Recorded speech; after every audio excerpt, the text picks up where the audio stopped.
webinars on the website for you to access. Sabrina, can I make the suggestion that if they are having too much feedback, they can just click the use telephone and they can connect in through the telephone as opposed to speakers and microphone? Absolutely. As opposed to muting them. Yeah, absolutely. Call in that way, guys, but we do recommend that you use the phone if you're going to be asking questions. So let's go ahead and get started. So today we're covering payroll, which is obviously a very important subject to most people on the call. I did ask a poll question at the registration point, and it seems like about a third of the folks on the call are using MaxxTraxx now for their running their payroll. About a third are using QuickBooks, and about probably a sixth are doing it manually, and another sixth are using an outside payroll service. So there's a couple different avenues. Hopefully you get enough information from this. If you want to be able to use a payroll in MaxxTraxx, you'll be able to start doing so. So I thought what we'd start off first is, of course, we have to be able to, I'm just unmuting some folks real quick that just joined the call. This is Jody. If you want to get on the call. So what we have to do is get your employees in the system, if for none other, to be able to assign their initials to jobs so you know who's working on what. But more importantly, to be able to have a record for all of their contact information and run payroll if you like, and of course use the job clock, which we talked about on last week's webinar. So essentially under payroll, click on employees list, and here are all of our employees. You just click the add employee button and start your new employee record. It just gives you a blank record. But some of the highlights that I wanted to talk about in that employee record pertaining to payroll is under the miscellaneous link on the left, you need to select them to be a technician if you want to be able to select their name and assign them to an RO, which is, of course, how we pay them. And then they can also be a service writer, by the way. They can be both, since that happens at times in our shop. And the other really important feature under miscellaneous is activating the job clock. If this is left unchecked, when they go into the time clock, they can clock in and out for the day.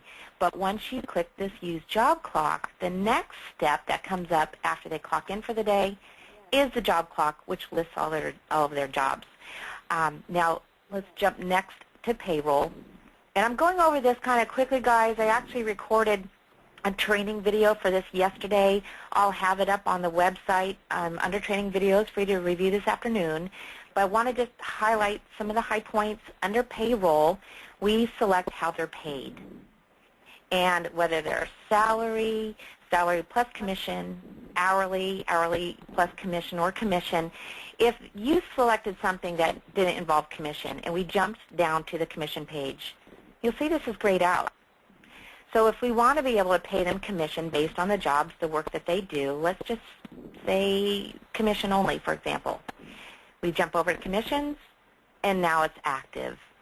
So like I said, don't want to spend too much time in here, but I do want to show you when you set up an employee, and let's say you're putting them in hourly, put in their rate. You have the option here to use time clock hours. And that you'll see in a moment when we go through the run payroll that auto-populates the time that they clock in and out using the time clock feature automatically into the payroll feature for you. So it's kind of nice. And then it does give you your gross pay per period based on this setup. And of course we have the allowances that we wanted to talk about in federal tax codes. This is where you set all of your payroll settings up for withholdings. But again, I want to kind of direct you guys back to the video. Jumping down to default amounts, we're going to talk a little bit about these different withholdings that you can do. Do you want to jump in on this now, Rex, or do we want to come back to this a little bit? Well, we can jump on it right now. Okay. One of the key things that that we run into frequently is on this page and how people are setting this up, and some of the preconceived notions that they've either gotten from another payroll service or from their accounting or whatever. But what we really need to be sure of is that everybody understands exactly how these bottom section of withholding amounts work. In in these 4 cafeteria withholdings here, these are true pre-tax fields, so that when you put a dollar amount in here in either one of these cafeteria, it's going to reduce the tax basis in all of federal tax, state tax, Social Security, and Medicare. So if you've got a cafeteria plan, a true cafeteria plan, it should reduce the tax basis on all of those fields, as opposed to a 401k plan, which is a savings plan, a pre-tax savings plan, but it reduces the tax basis only on the federal tax and the state tax. Medicare and Social Security will continue to be based on the gross pay, not the amount after the pre-tax amount has been withheld. The IRA here is not a pre-tax field. It's a savings plan, but the savings in this basically is designed to be tax-free on whatever interest is earned over the course of the time that money is being held in there. So there's a lot of different plans out there. There's a lot of confusion in it, and we're going to actually publish a little paper with some more detailed information on what they all mean. But regardless of what it's called, if your accountant is saying, you know, we've got a cafeteria plan, but it should not be reducing my Medicare and Social Security, then if he's correct in that, you need to use the 401k field, not the cafeteria field, because they're not adjustable. They are always going to react the same way. That makes sense to everybody? So, Rex, you would put a health, like a health insurance deduction in the 401k if it was not pre-tax to Social Security and Medicare? Yeah, but I've yet to see one that is like that. And, okay. And we go around this with lots of different people, but I have yet to see anything other than a straight 401k savings plan that actually fits that definition. Okay, so just quick recap. Doesn't mean it's not out there, but I haven't experienced it. So cafeteria is pre-tax everything.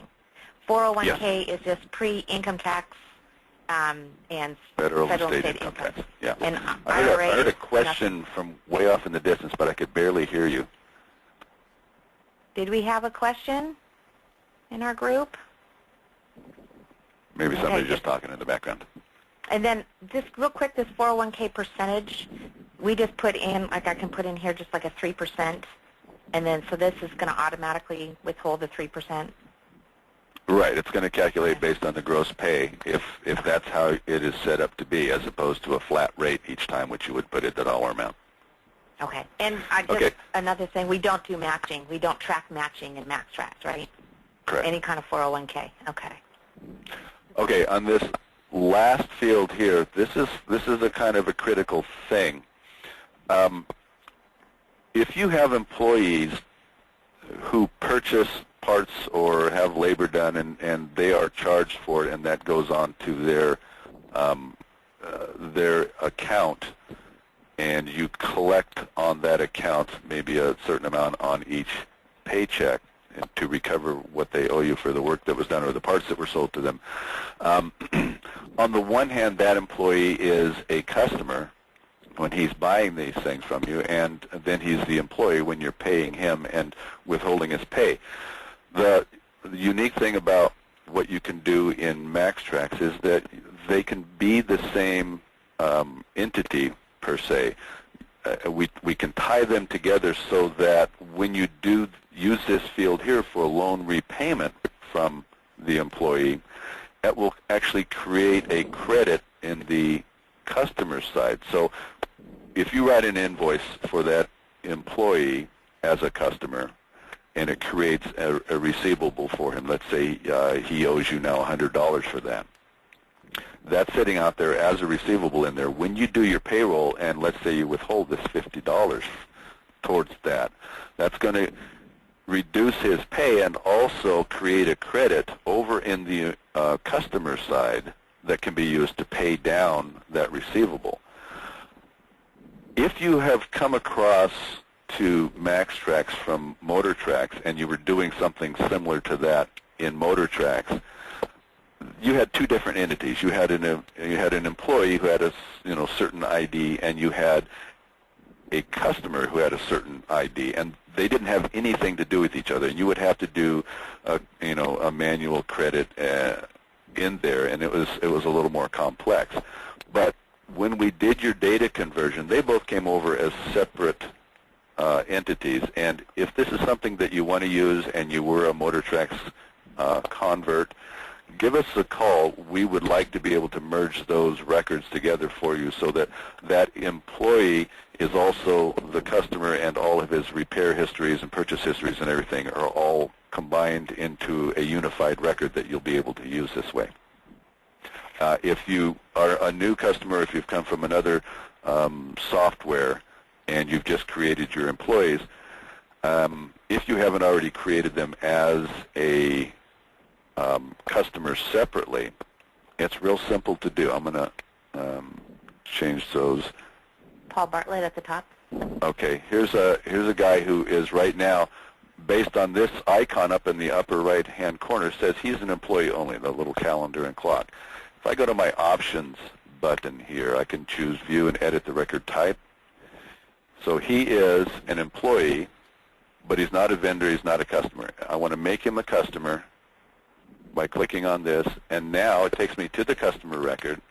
If he's got vehicles, I can add them now, but if all I want to do is just put him in there so that I now have that unified record, I can just say, okay, I don't want to add vehicles right now. I can do that later if I need to.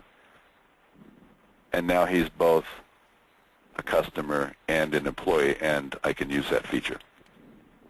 So we actually, at this point, could withhold like $50 out of his paycheck, and that would put a credit on his customer account, right? That's correct. Okay, and then he could just use that to pay. Okay, a couple different options. So after we were looking at default amounts, I want to jump down to commissions. Remember we talked a little bit about, how do you want to pay, and how does this tie into the job clock? So if we decided that he's commission only, we can pay flat rate, actual hours, or flagged hours. Now the actual hours and the flagged hours are tied to the job clock, which if any of you folks had a chance to be on our webinar last week, we talked a little bit about the job clock. So two things.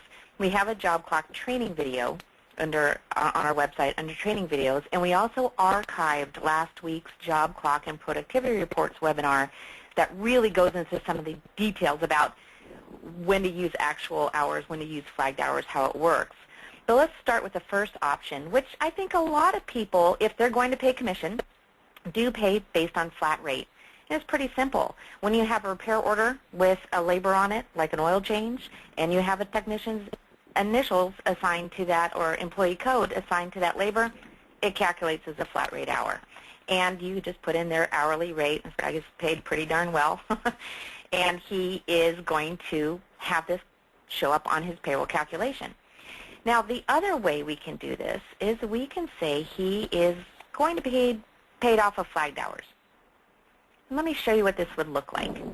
So right now, this guy is actually, he's clocked in right now on a job. So we're going to go up to the time clock, and we're going to put in his initials. And now we're going to clock him out. And let's see what comes up. Here is his actual time. 0.75 is the actual time that he spent on this job. Now look up here. It actually says you have 0.8 flagged rate hours allocated for this RO, and you've flagged 0 so far. I could actually leave it on this. This would be the actual time. Remember, I just had an option to pay based on actual time. Or I could say, well, I'm the technician. I'm going to actually change this. I'm actually flagged 0.8. Or shoot, he may say, I'm flagging, it really only took me half an hour. So you can, this is a manual discretionary entry that your technicians can put in, and you can use it in multiple of ways. And if you listen to last week's webinar, you can really get some different ideas on how best to use this feature. So let's just leave it at 0.8 and click OK. And we're going to go ahead, and he's going to idle time. And he's going to go clean up the shop for us. So that's pretty much how in an employee record, when we are setting up his commissions, actually I had another guy in here, activate this again.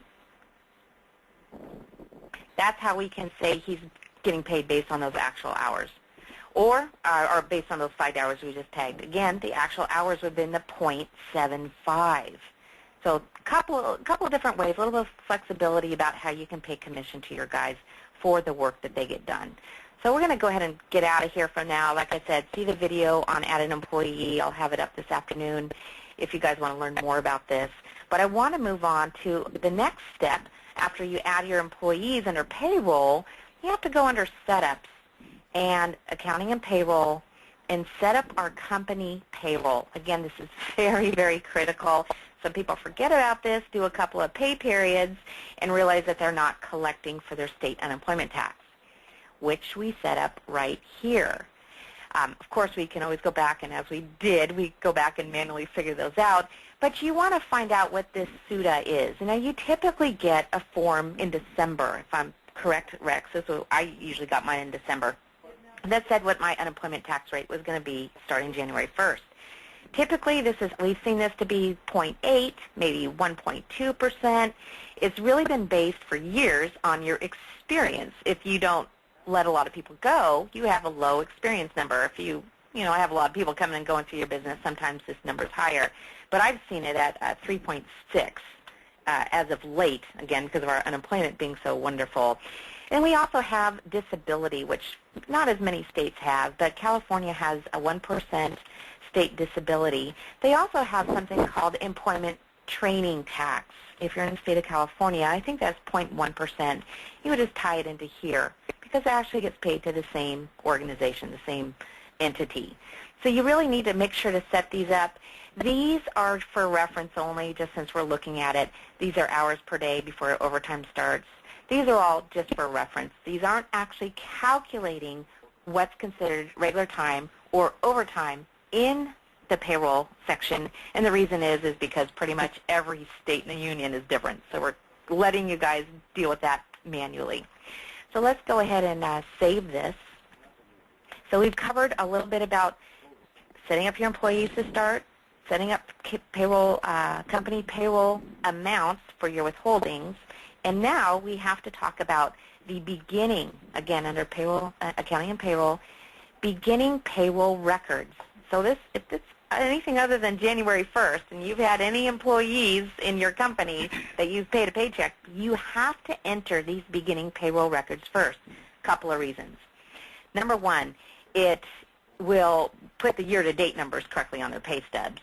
Number two, you have unemployment caps, unemployment tax caps. Once somebody's earned $7,000, I think there's a federal number right now, in unemployment wages that are affected by the unemployment insurance rate.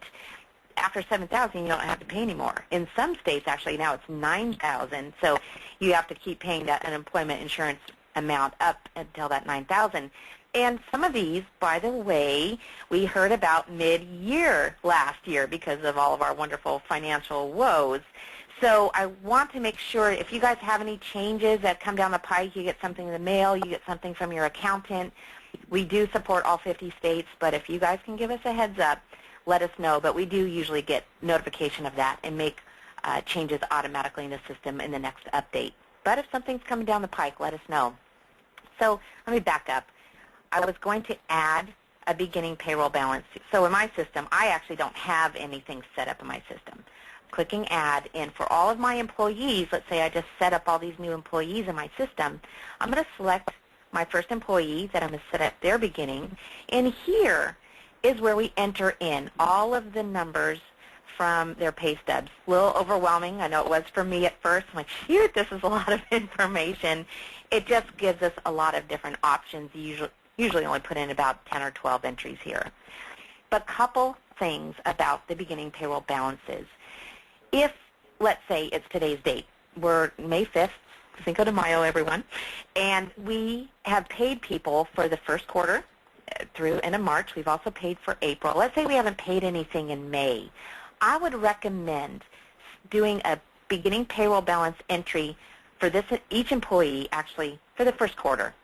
And the reason why is we have payroll reports, like the 941 report, that if we enter this information in for that date range, and we would say, in this case, we're going to say it's going to be through March 31st. It's going to be for the first quarter. And I could take a year-to-date from their pay stub, or if you're a MaxxTraxx user, you can go into the payroll register report, and it has these numbers in there for you. Real simple, and just plug them in. And essentially, it's mostly just regular time. If you have overtime, you would enter that in there. Pretty much everybody goes in here, and depending whether or not they're set up as a commission or hourly, these titles may change. I'm not sure about that, Rex. But flat rate is if you are paying your guys on commission. Again, if we are paying these flagged hours, you have a separate place to put these in. And typically, it's just, this could be an hourly plus commission or just commission. We also have, if you pay the commission to your service writers would be here for parts, labor, sublet. So really, you're not going to enter in something everywhere, just a couple. Then we have our vacation to date, any holiday, any bonus to date. And then I talked about this a little bit in the Add an Employee training video, but you can have wages that are other. If you have a particular employee that gets paid a different way, for example, I have this one shop in, I think it was Michigan, and he had a car salesperson working for him. He wanted to track his wages completely different in another section. So we actually manually put this in, and this was essentially his commission amount. He usually got a paycheck every other month. He was selling heavy trucks, not very often. But this is where you can customize this, and this is where you put in his beginning payroll balance, his gross wages. So we'll have a total income number here. So then we get down to, go ahead, Rex. Oh, I was just going to point out that because this has come up on a couple of questions, is these are all dollar amounts. These are not hours or units especially in the commission area. They're just strictly the dollar amounts that resulted from the units times the pay scale. Very good. Okay, I appreciate that. And by the way, we'll get a training video up here in the next few weeks about these beginning payroll balances. We'll make it a priority here, so this is available to you guys offline. And then under deductions, again, you just reference those payroll register reports and put in the total federal amount, dollar amount withheld, total state. You're going to have all these. Now, you should definitely have these three. Some states don't have disability. You definitely would have a Medicare. And looking here, anything IRA, anything you had in here that's on that pay stub or on that payroll register report, just match it up here. Again, this is where your health insurance would go. And then we have over here, very important that I think a lot of people just kind of breeze right on over, but this is the employer amount. Remember we talked about the FUTA and the SUTA. These are the unemployment tax that hit limits.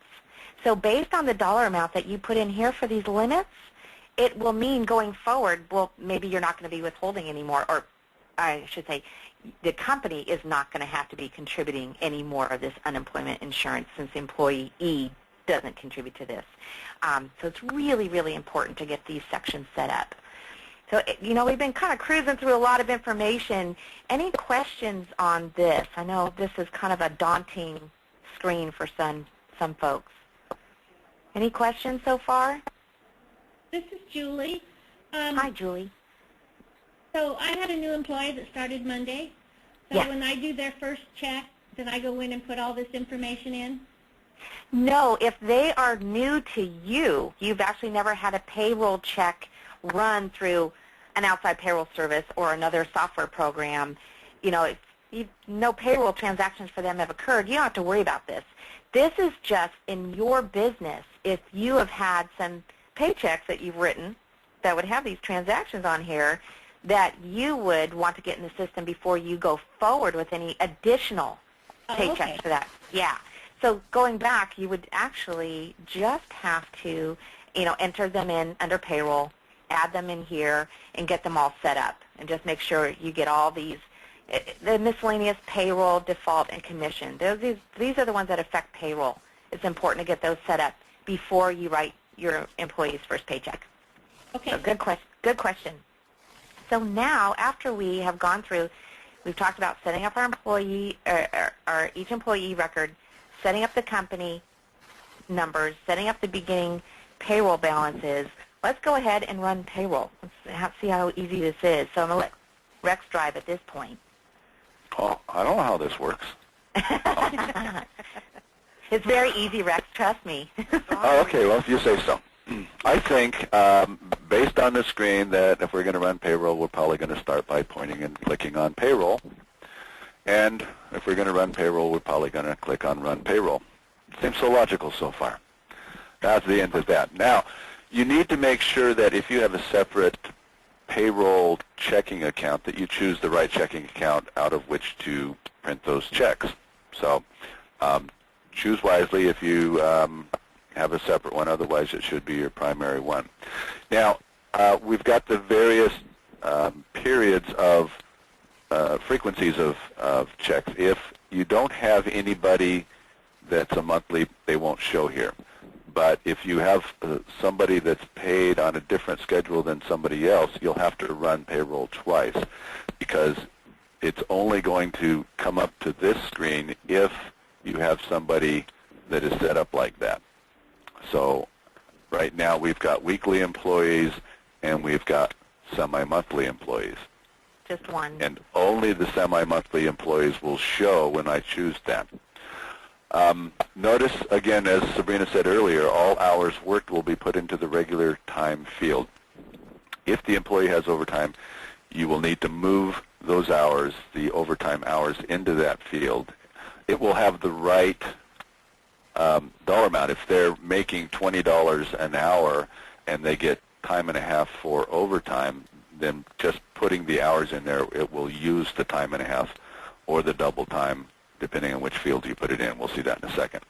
Now, the payroll period begins should be whatever the date was on the last paycheck that you used. So let's go back and look at weekly.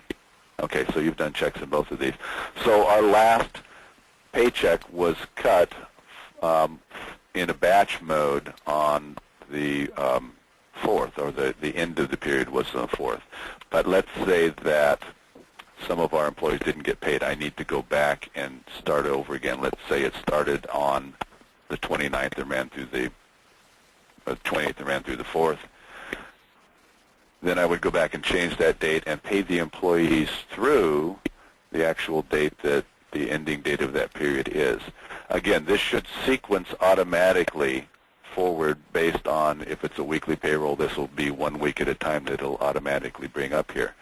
And the payroll pay date will come up with today's date. If you actually did payroll yesterday and hand wrote the checks, then you can just change the date here back to that. But if you're actually cutting the checks and printing the checks through MaxxTraxx, then you're going to want to leave that date on here, unless you're playing games and you know, want to stamp the date on there as the 5th. The payroll pay date is the critical number, and you'll see that when we talk about the reports later. But it's very important that we think about this date rather than anything in these dates, because this is just when the money was earned. This is when you paid them, and that's what the government wants to know. All right, we're going to choose Next to go to the next screen. It's giving us a list of all the employees who are set up as weekly employees. Now, if some of these have already been paid, we can remove them from the list and just pay those that we need to pay on this run. Sorry, Sabrina, you're not getting paid. I'm feeling it, feeling the love. Just sort of like working at Scott Systems, isn't it? Okay. Yeah. Then we'll choose Next once we've chosen the right employees. And if they've been set up as an hourly employee, the number of hours, their regular hours, will be here, and or their pay rate will be here, and the number and their regular hourly will be here. If they're set up as a salaried employee, so we'll say salary instead of hourly. Again, if we move any dollars down to the overtime, it's going to give us 1.5 times that amount, or overtime could be double pay. This employee apparently is a commissioned employee. Do you remember how you set him up? Yeah, this guy was commissioned. I don't know if he has any commission in this pay period. It would actually, oh, here we go. We got some old, Okay. This would be from previous pay period. Yeah, we may not have, since he's already been paid through here. But we can choose to pay him on these old things that he didn't get paid on before by clicking on them. This one looks like he hasn't clocked out yet, so this is still an open invoice and we can't pay him for it. Right. I should take these hours and plug in those hours in here and give him his pay. If he's set up as a commission here, he's got 237.5 hours so far. Now, on this particular one, so we can pay him for these invoices again. This boy has not been getting paid on a regular basis, so we'll get him all caught up here. So as I tag those, you'll notice that these numbers down here continue to change with each tagging of them. And if he were a service writer, we'd see his hours over here. So choosing OK here,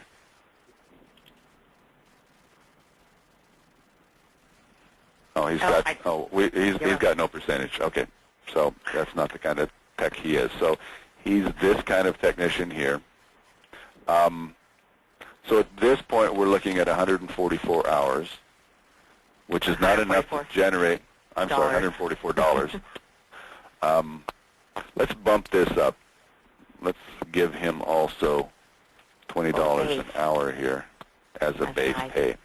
Okay. You're a good guy. You're a good guy, Rex. I am a good guy. I'd like to get that. Isn't this what everybody makes a week? So this gets him to the point where he generates a federal tax, a state tax, Social Security, disability, Medicare, etc. We've got no other kinds of plans going on with him, so his total deductions are this. If I need to see what it's going to cost me, the employer, to pay him, I can click down here on employee amounts, and my Social Security and Medicare should always match 5853, 5853, because those are matching amounts that the employer has to put in, of course. FUTA, SUTA, and if there's any local tax that the employer gets stuck with, that would show there. The only times you would ever change these is if you have a payroll service and you're just matching what they did, and for some reason they rounded differently than you did, rounded up a penny instead of down a penny. And then you would change both sides. If you ever change anything about these, you have to remember to change the employer amounts as well if you're matching somebody else's payroll totals. So as we go through the year, Rex, I mean, eventually we probably won't have any FUTA or SUTA if everybody's hit their 7,000 mark, right? The 7,000 cap. That is correct. Once they've hit their limits, those will stop generating. And on that last check, it will be a partial, most likely, because it'll just be up to and including whatever the limit is. And so you may have 50 cents in there carried over from the last one. Oh, good. All right. Presuming that this is the correct amount, we will go ahead and hit the next employee. Now, here's the biggest problem that the mistake people make, if you will, is they will click next employee thinking, well, let me look at this next one first and I'll go back. Well, as soon as you click next employee, as soon as you hit the enter button, because when it comes down here, it's not highlighted on this, it's highlighted on this. You hit the enter key on this page, it's going to move us along to the next employee, and it will have posted that transaction, and that check is ready to be written. The only way to go back is finish up your payroll, go find that check, void the check, and go back in if it wasn't correct. If you just got ahead of yourself and clicked on that, go ahead and finish your payroll for the rest of the run, then go back into your check register, find that wrong check, and void it. It'll put all the values back into that employee. Now you can go back and run just that one employee and do it correctly. Okay? So our next employee also is being poorly paid here. My demo material looks pretty rough, guys. Sorry about that. Yeah. So he's got a quantity up there of 2135. I bet you I've been playing around, and this is a time clock technician. Could be. plus. But the, little flat rate hours there. Here's the hours that he's worked. He's gotten paid for these, but not for these. These are up for, these clocks are up for review. Yeah, so he's not going to get paid on that. Yeah, you know how they are. So this means we're going to have to go back and edit those time clocks. I can print his time clock from right here if I need to and give it to him with his check. Let's go back and pay him a little bit. Okay. He's done nothing.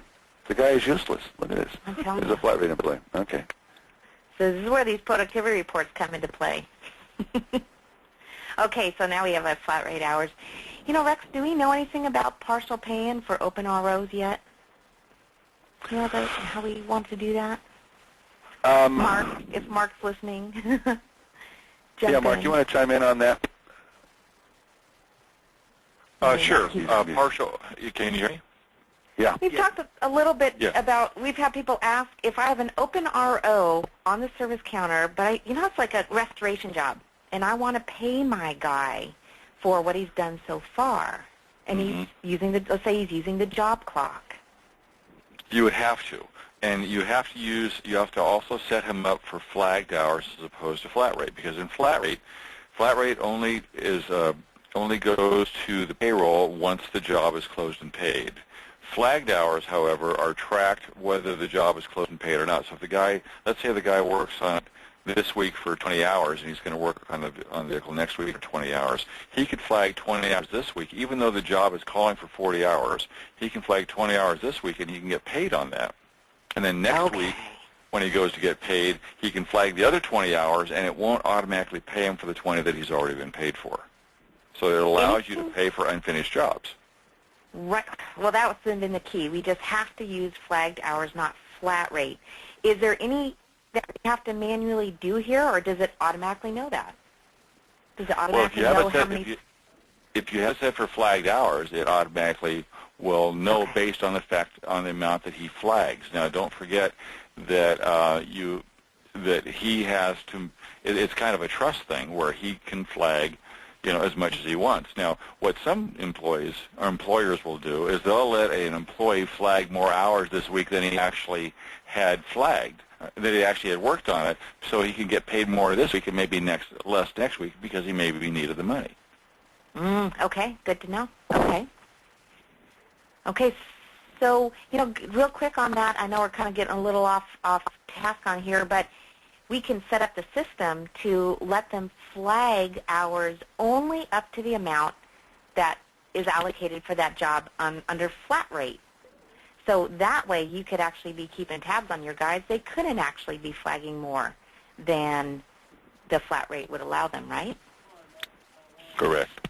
Okay. We have a section to be able to do that. And if you guys watch the job clock video, we talk a little bit about the ability to put a limit on there. But, you can let these guys choose to let these guys flag more than what says flat rate, especially if they, they knock their knuckle or something. They want an extra half an hour for bleeding. I mean, it happens. So we have that flexibility.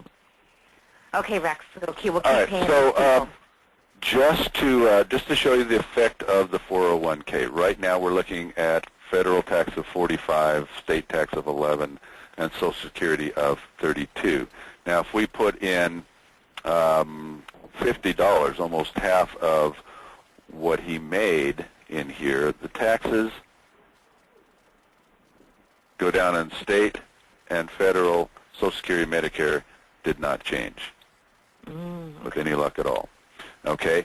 Now, if we go into a cafeteria plan, again, if I click on the edit here, I can choose any of the 4 different cafeteria plans, and I put that same $50 in there. Everything is reduced. Goes down because that's health insurance, typically, cafeteria plans. Yeah. Can Well, be. it could be certain types of savings plans or, Roth IRAs, and various things will fit under that. Does that include the HSA? I'm sorry? Does that include an HSA? A health savings account? Yeah, an HSA. That's a good question. Donna, are those pre-tax all across the board? Yes. Oh, well then an HSA would go that's there, a cafeteria plan. Okay. Good question, Okay. Donna. Now, IRA, you'll notice that if we put that $50 in there, nothing changes. Nothing, right. It is not a pre-tax. Okay. And these other after-tax deductions basically means that, and you can define these, but this position will always go to this particular account number, and you can set these account numbers up in the default setups. Like for the child support withholding or a garnishment or Right. something like that. Yeah, right. Exactly, and they will not affect your taxes at all. They're just going to reduce the amount that the guy gets on his check. Okay. Okay. Now, if I don't want to pay this employee right now, if there's something that's in the wind, I'm wondering why he didn't, his commissions, I can skip him. Okay, and that will not post that transaction. He'll still be available to do payroll on. Okay, so now this guy. Go It'll keep ahead. all the information for you? It'll keep all his information, yes. Okay. Now, when you go back and run him again, because it was done in a batch kind of mode, it's going to want to advance those payroll dates, and so you'll again have to manually reset those back to the prior period. Okay. Okay. Now right. you just mentioned, Rex, the dates. There's some people, I'm kind of maybe one of them, that when I print out my pay stubs, it actually says up here payroll 428 to 504. Now, if you just automatically go to the next pay period, it starts out again, and the system defaults to 504.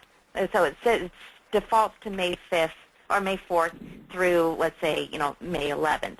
So some people actually like to manually change that to the next day. Let's say their pay period is Sunday through Saturday. So if you were to go into the system and run payroll again, it would come up automatically Saturday, because it's thinking Saturday to Saturday, Saturday to Saturday. But some folks want it actually to say Sunday They're through afraid Saturday. it's going to overlap and pay that Saturday twice, which it will not. It will not. It's But the other looking at thing- it's not going to duplicate pay, and that's what they're usually changing the date for, to try to avoid commissions happening again. It won't do that. If they're a 40-hour hourly, they're going to get 40 hours. If they're a commission, it knows what they've been paid commission on, and it won't pay them again. It's marking that in the file somewhere so it knows.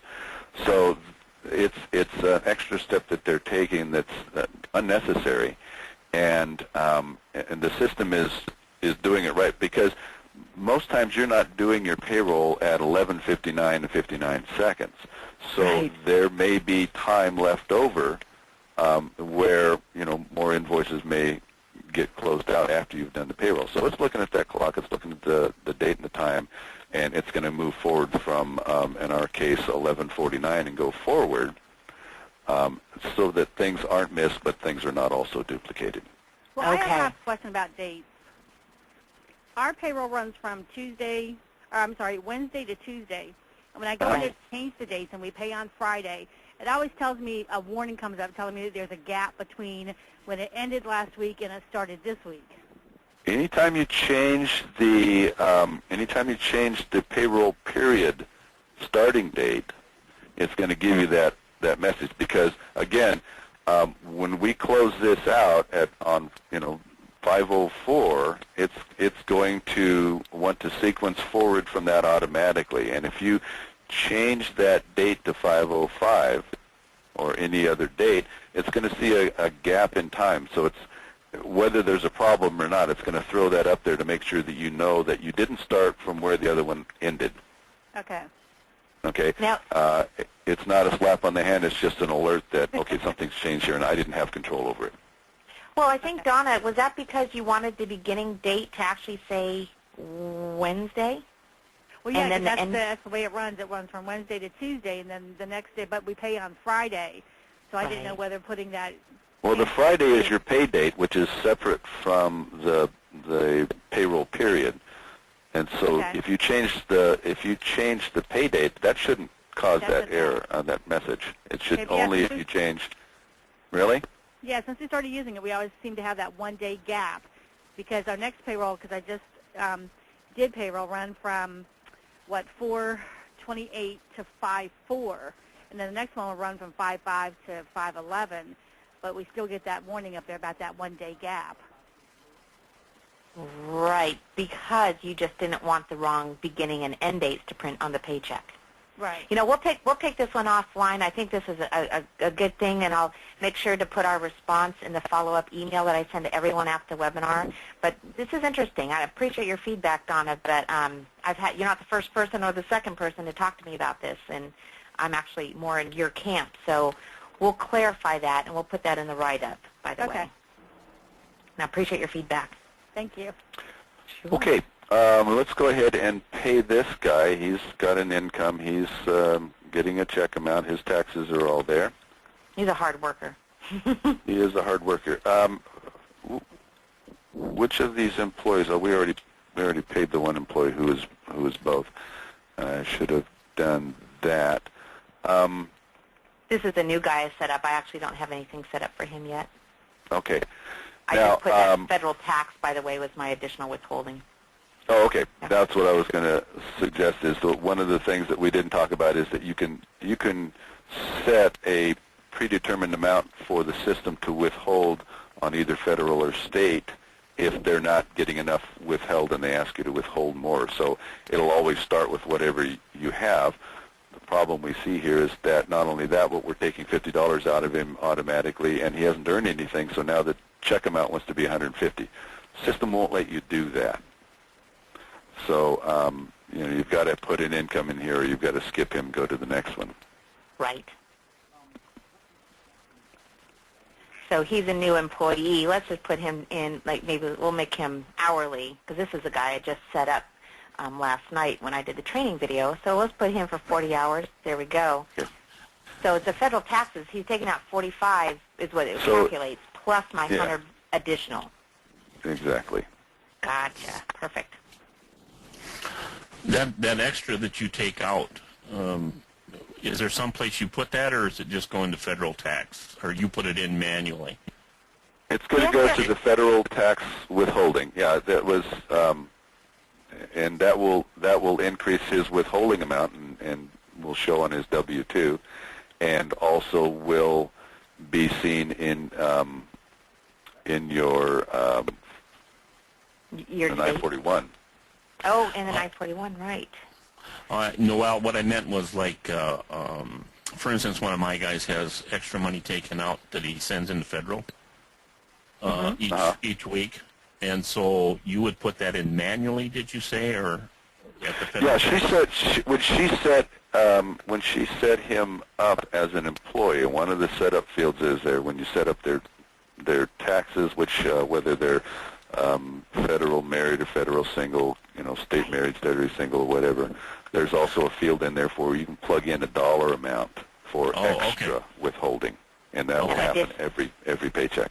And that'll just come on and by itself then once you... Yeah, it just pops in there automatically. Just adds to whatever the calculation amount is. Okay, yeah, because you could see it was at actually $100 before we even had any calculations done based on pay. I had already set him up to do an additional withholding of $100 in his employee record, just for fun. I'm glad it came up because it gave us a good discussion point. And then it's all just held in the same account with a liability account on a general ledger. But look what this came up, Rex. Remember because he hasn't been created as a customer yet. The system recognizes that we've taken $40 out that's got to be put somewhere, and it's going to go in as a credit to an AR, but there's nobody to tie that to. And so the system says, not this guy. I thought we made Chris Stanion. We made him an did Bartlett. Employee. Oh, okay, you're right. Yeah. You're right. So. And so the system is giving us the opportunity at this point to set him up as a customer. Well, we definitely want this money to go somewhere where we can deal with it. And he's our last employee, so do we want to print the checks now? If it's not convenient right now, I don't have to print them. I can come back and print them later. Or if I want to, I can go ahead and say yes.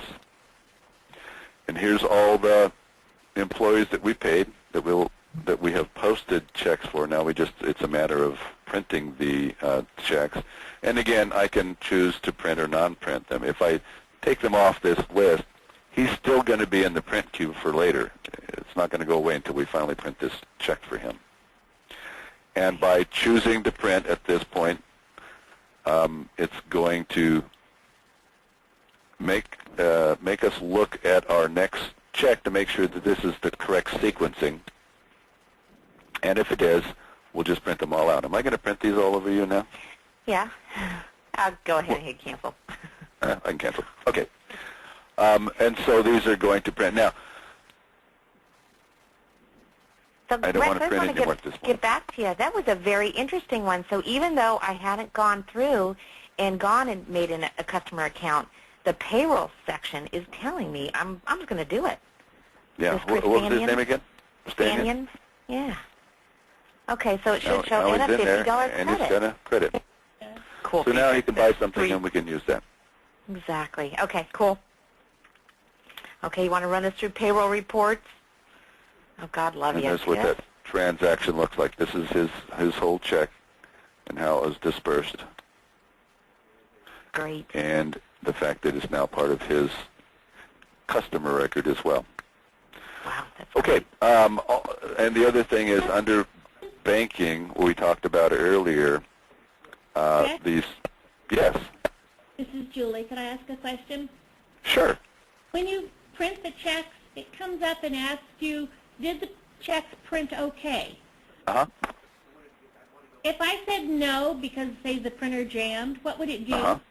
It leaves them in the print queue right here, and you can go back and print it again. Okay.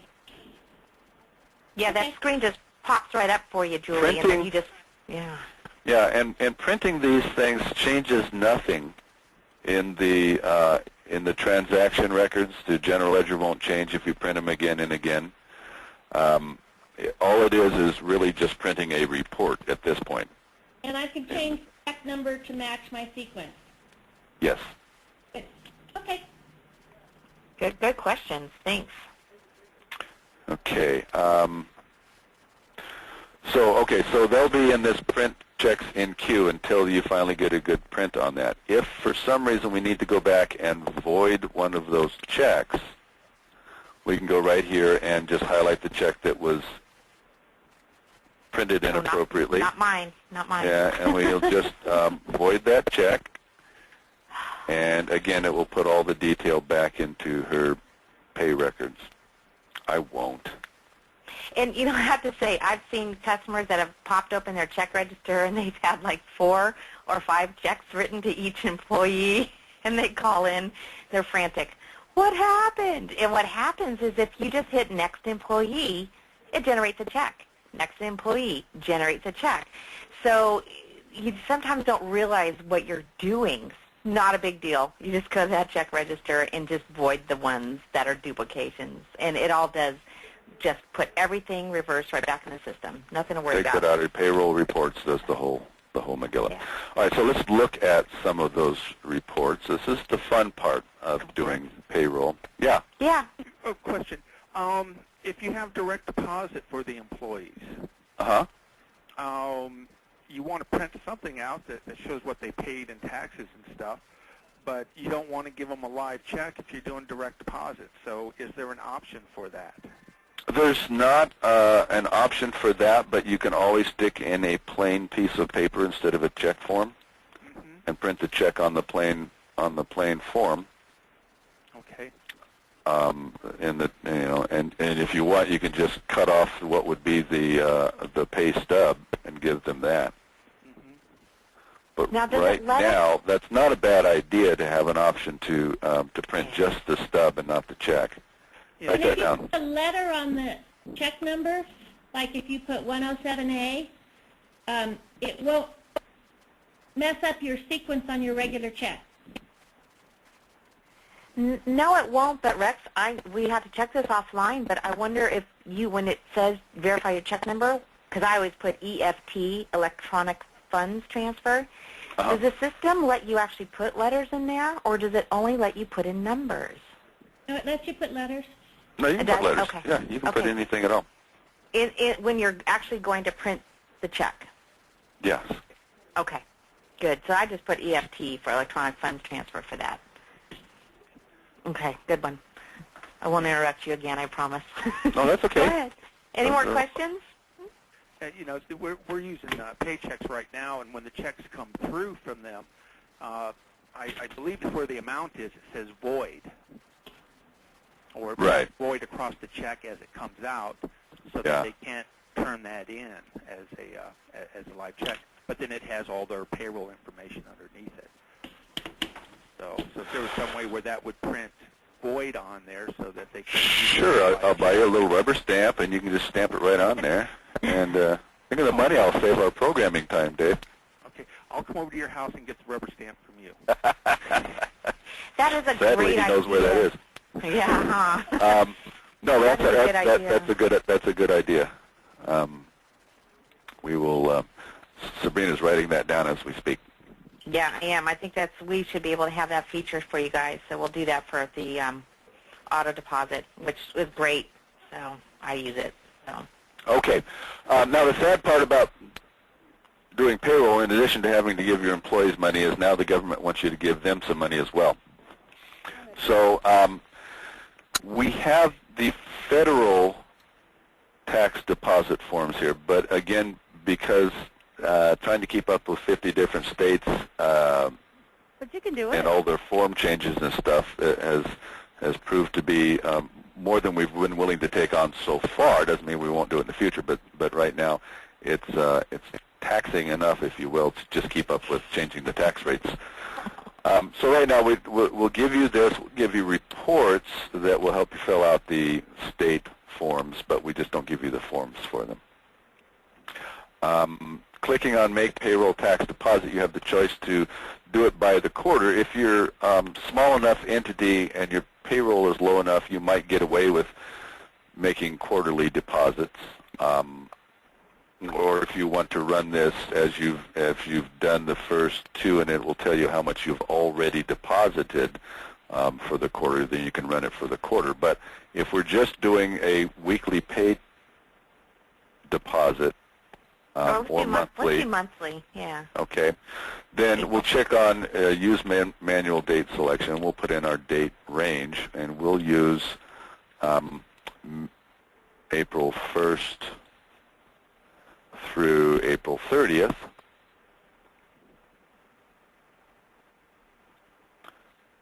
Paying attention the whole way, and that will generate. Now, we'll want to, it's getting ready for us to cut a check, so it immediately takes us to our check register, and our check form, write a check form, and we'll choose the payee, whether it's a bank that we make the deposit to or directly to the Treasury.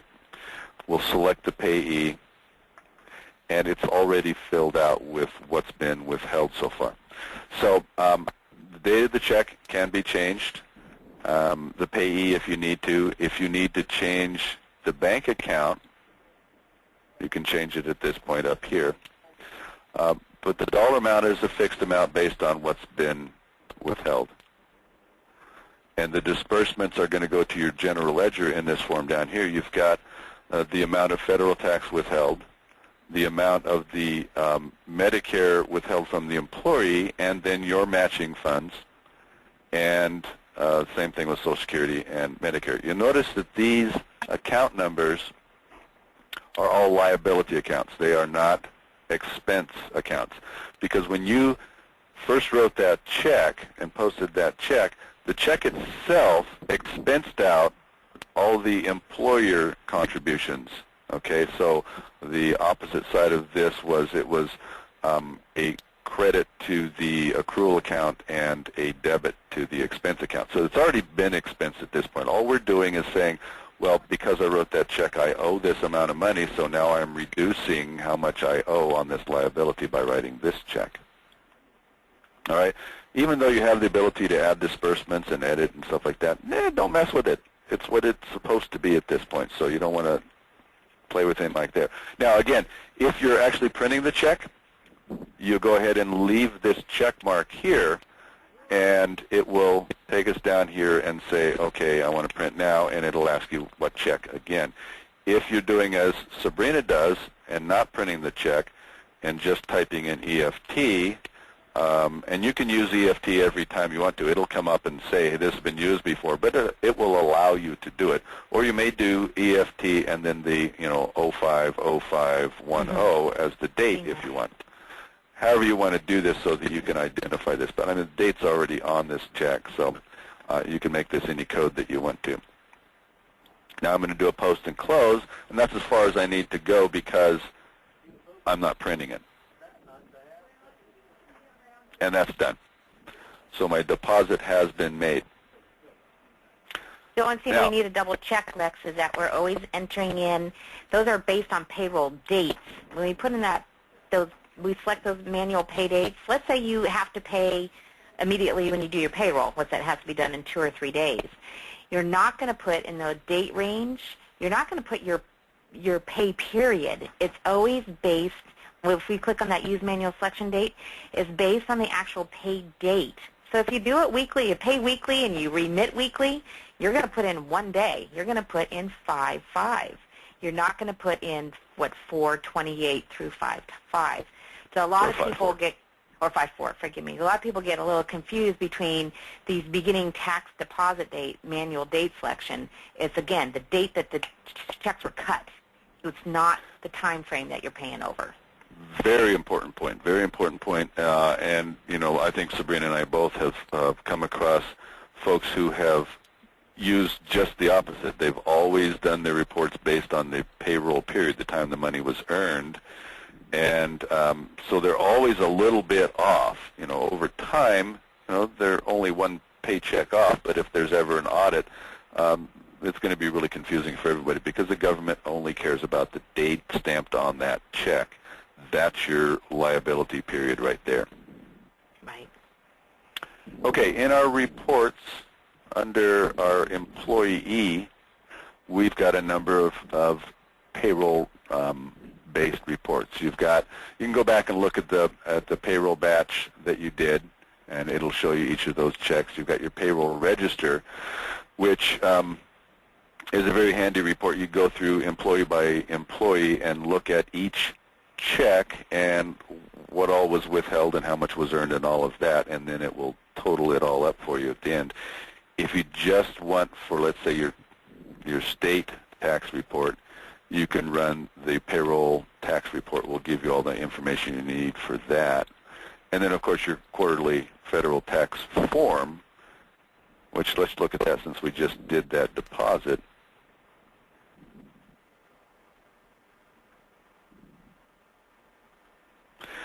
Now, I don't know, using the select button is often handy, but sometimes it's just as easy. When that whole field is blue like that, I can just type 0430, and it's going to know when I hit the tab key that I'm talking April 30th, which in a lot of cases is just faster for me anyway. So there's our 941 report. Now, true confessions time. This report, you're snickering, Sabrina. I am. Has a bit of a bug in it. So right now, I would not rely on this report until the next update. Use your payroll register to get the numbers you need, and keep track of the checks that you wrote, because it's not. Well, you can see right here, it hasn't plugged any taxable Social Security tips in. Sometimes you'll see these numbers being different based on pre-taxed information, and it's calculating it wrong on this report. So please don't use this until you get your next update, at which time it'll all be better. No, we're looking to the Schedule B to show your payments if you pay weekly? I'm sorry, say that again? Will the update show a Schedule B for the 941 if you pay weekly? No, we don't have the Schedule B in there. Not yet. That's another good suggestion. We'll put that on the list, Donna. I like it. Yeah, that's a good idea. Yeah. Or at least for the federal. Rex, you want to show the state one? I know it's pretty straightforward, but the payroll tax report for April, just so we can see what those numbers are. Schedule B 941. Okay.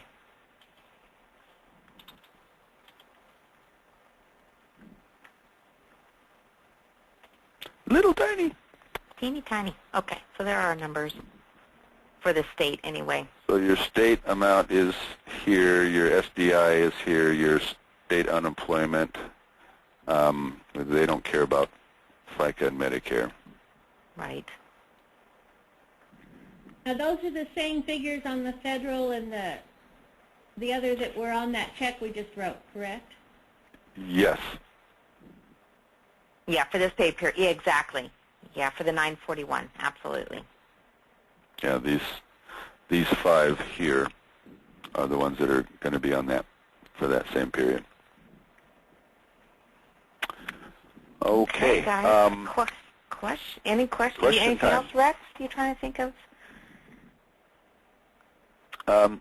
Not that I think of. I'm inclined to want to get into productivity, but that's a whole nother issue. But it does tie directly into payroll with certain types of calculations being done manually to figure out what the payroll is going to be for each employee. But that's another time.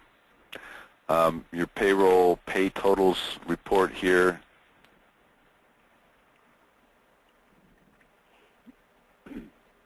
Has your last paycheck, month to date, quarter to date, year to date for each employee, and the withholding amounts for each employee. And each page is a different employee. And the page 2 will be a summary, then page 3 will be the next employee, and then page 4 will be the next summary. Summary. Okay. Okay? Okay. Any questions, anybody? I've learned, actually, like I do on every webinar, I learn stuff as I go through here too, and I appreciate Rex being on this one because it is pretty complicated. It is pretty involved, and this frankly does kind of scare a lot of people. They want to use the service. They don't want to pull this in-house, but once it's set up, it's pretty straightforward.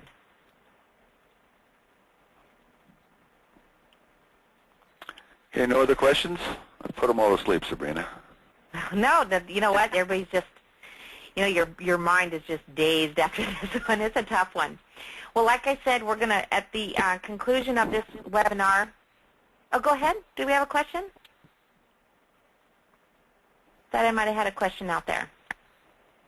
Well, at the end of today's webinar, we're going to go ahead and produce this video. It takes a couple hours to produce it, and then we'll put it on online. There are a few people on here. I'm unmuting them. Nick, I did it to you again. Have you been trying to ask questions this whole time? Okay, Maria was muted and Nick was muted there. So if anybody else had any other questions, we're going to put that. So we're going to put that online. The archive webinar, number 1. We're going to do a write-up that talks a little bit about the cafeteria versus the 401k versus the IRA, kind of all the different how each one of those entry fields are actually deducting from that paycheck. So you know exactly what's withholding from Social Security and Medicare, what's withholding from state income and federal income tax. So we're going to do that as well. We are going to look into these, auto deposit printout. That's a good idea, just because so many people use that. And Donna, we're definitely going to look into the Schedule B. Again, a little bit more programming, but I think that's something we're going to do down the road, probably maybe a summer or fall release on that. And the update is coming out in the next couple of weeks that should take care of that 1941 printout screen. It got a little buggy. The numbers on the left were usually correct, but if there was a difference in there, sometimes it happened, sometimes it didn't. So we're telling people just to still do it manually, and we'll get that all corrected. So any other questions, guys? Appreciate your feedback, and as always, I'm going to send a follow-up email this afternoon, so please send me any additional questions, suggestions. We do have the webinar schedule on the website now through the end of June, so feel free to sign up in advance. We do send you emails ahead of time to remind you, so if you sign up for something at the end of June, you won't be glazed over and realize, oh, that happened 3 days ago. We send you a notice. So that's out there. And any suggestions, we're always, actually, half of these webinars that we just scheduled for the next 3 months were user requests. So we definitely want to be responsive to you guys. And so was this valuable? Yes.